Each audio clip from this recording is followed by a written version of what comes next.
So had a few jobs come in today. I knew this one coming in. This one I'm gonna get parts for Saturday. This one came in today and they said the charging system wasn't working. So pretty simple to figure out what was wrong. At least I think I know what's wrong. We're gonna try one thing. You know, people say that, oh, the older equipment's so much better. It would last so much better, and just on and on about how much better the old equipment was and the new equipment's terrible. Well, I just fundamentally disagree. I'm gonna see if I can figure out what year the engine was made. 95.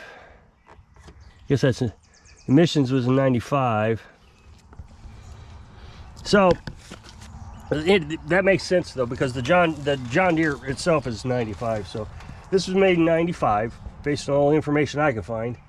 And usually when you're wanting to test the charging system, you come over here and you look at these two wires right here coming out from underneath the engine, and you check the AC voltage out of that, which I did.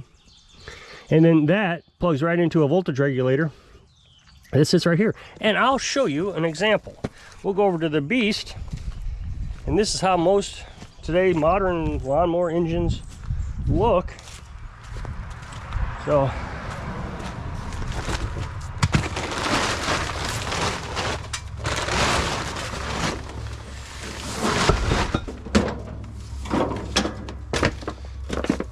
those wires that came out from underneath the engine right here, that comes out from over here and wraps around.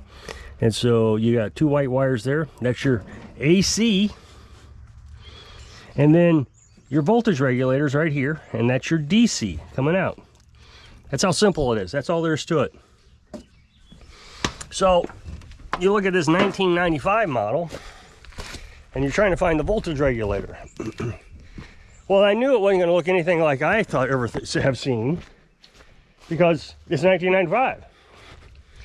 So I go in there and say voltage regulator, because that's what I'm sure is the problem. And I find a picture of something that looks like this. So now I can start at least looking for something that looks like this. And so it's not in here, nowhere in here. It is underneath the dash, behind these two bolts. So I take the steering wheel out, and I still am unable to completely disassemble the dash. I couldn't get it off. So I just left it there and moved it out of the way enough so I could get the voltage regulator out. So I got it out and I ordered it, but now I got to try to test all that. See, you saw 3 wires over there on the other one. This one has 6. So it could be the wiring is bad too, because it looks burned right there. So if that's the case, I'll have to test that. But I can't find, I can't figure out how to do this properly. So what I'm going to do, instead of wasting a bunch of time on it trying to trace everything down and make sure I understand everything, I'm simply going to buy the voltage regulator, which I already did. It was like $16. And then if that doesn't work, then I'll trace out all the wiring and see which wire is burnt, and then just rewire it. So but he was running this without the voltage regulator, which means the battery is pretty much dead, because the PTO runs the mower deck, and that's electric driven. So, but I guess I just don't understand why everybody says that the older engines are better. They're just so much harder to work on. And I've given an example, the difference between an ignition coil and a points. Back in the old days it was points, and you were constantly having to adjust points and clean points and replace points. Here, you just change an ignition coil, gap at 10 thousandths. I mean, it's just not hard. So much easier. Now this is water cooled, so it has a radiator like that, and the hood's all broken, busted. He seems to like it. He also brought over a push mower, and I just did a preliminary diagnostic. I didn't really look at it that hard, and it's doesn't have any sparks, so I got to figure out why not. But I didn't do any more to that. I'm not going to do any more today. because I've had a pretty good day. There was one of the mowing crews around here, and he's been pretty loyal to me. He keeps giving me business. So he calls me up and says, hey, my lawnmower is stuck over at this person's house and I need to get it fixed. He says the fuse, as soon as you put a fuse in it pops. So I went over there and I figured it out. One of the wires was just rubbing up against the flywheel. There's Skitty. He was running up against the flywheel. And trying to clean up a little bit and just rub the wire raw, so it just kept popping. So it was a little bit of a bigger job at hand. Had to do it on site. I just hate working on site. I try to stay focused on what I'm doing so I don't make mistakes, and it seems like when you work on site, people just want to talk to you. It's just very distracting. I told you about a job I did over the winter, and I went over their place. It was huge log splitter with a saw, and it was a nightmare. And it was just bad gas. And that guy, it was cold, extremely cold, and that guy hung over my shoulder the whole time. It wasn't even the person who owned it. It was the neighbor. I'm sure the owner said, hey, can you come over and watch this guy work on my lawnmower? So the whole time he's asking questions. And so same thing happened today. The problem is this guy that today, he was on the crew, the mowing crew. So the boss, he's off doing another job. The two crew members are there mowing. Well, the young guy, he's on the mower mowing. The old guy, he comes over and starts talking to us. And I can't understand anything he's saying. And fortunately, Carolyn decided to help me out today. And she was able to help me concentrate a little bit. I just get so distracted. And I lose tools and screws. And I just misplace them. And so I was able to say, you know, where's the socket? And she'd be able to point right to it because she was staying a little bit more focused than I was. But he talked with a heavy accent from wherever he comes from. And I couldn't understand anything he was saying, so I don't know what I was agreeing to. But we got it back together and it's running. So, anyway, just been a busy day. So tomorrow, Saturday, we'll get this one going. I'll check on that push mower. I don't even know what to do with this push mower. He didn't give me a lot of instructions, but it's pretty obvious the components that engage the self-propelled are just completely, everything's gone. So I don't think this is going to be self-propelled anymore. But there's just something wrong with the spark.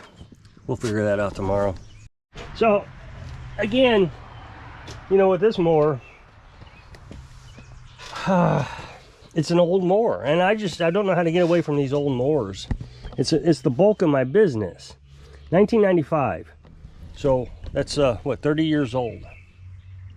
It's 30 years old. So I tested the stator, which is like the alternator. Fortunately, it worked because I looked it up, and what I was going to do was buy a new stator and a new alternator. I like doing that. If I'm going to fix the charging system, I want to fix the entire charging system. So usually you can buy them in a set. So that's what I was going to do. So I looked up the voltage or the stator, and it said obsolete. So I went to Amazon to see if they had an aftermarket. No aftermarkets. The only thing that was available was the eBay, and with, you know, that kind of sensitive material, I don't know if I'd want to buy used. Fortunately, I was able to find the voltage regulator. That worked. But and the way I found the voltage regulator was I just looked at the part number on the voltage regulator. And that worked out pretty good. So here I am with a machine. If it had been the stator that was bad, I would have had to call him back and say there's no parts to this. So I don't think people recognize even the old stuff. You know, people keep telling me, oh, the old stuff's so much better than the new stuff. The old stuff had a 10-year life expectancy, just like the new stuff. How do you fix a mower, which everybody tells me is so much better, that has no parts? You can't buy parts. So what are you doing? You're looking for used parts. And how do you warranty used parts? Remember, everybody around here wants a lifetime warranty on their entire mower if you just simply aired up their tires. So how do you do that? You can't. So I don't see it. I don't see how older mowers are better. They're harder to work on. The parts are harder to come by. They wear out just as much as anything else. So it doesn't make sense to me. I guess I'm flopping around quite a bit of what I'm talking about here today. I'm just kind of scatterbrained. Just everything happened today.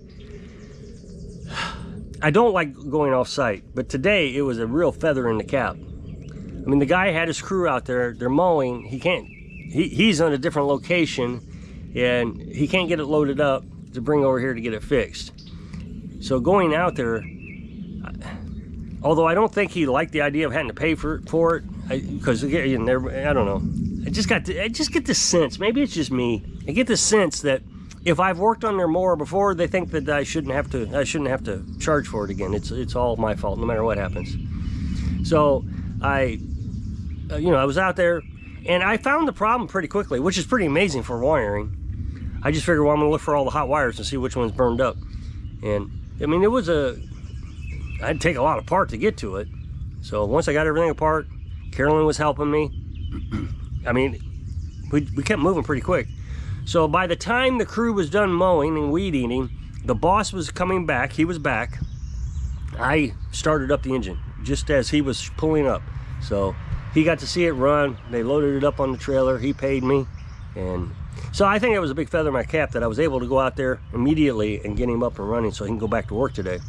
So if you'll, I'm going to cut this one a little short. So if you'll click this up next box, it'll take you to a video over on my other channel. So I hope I can inspire you to live your dreams. So you can live your dreams. Thanks for watching.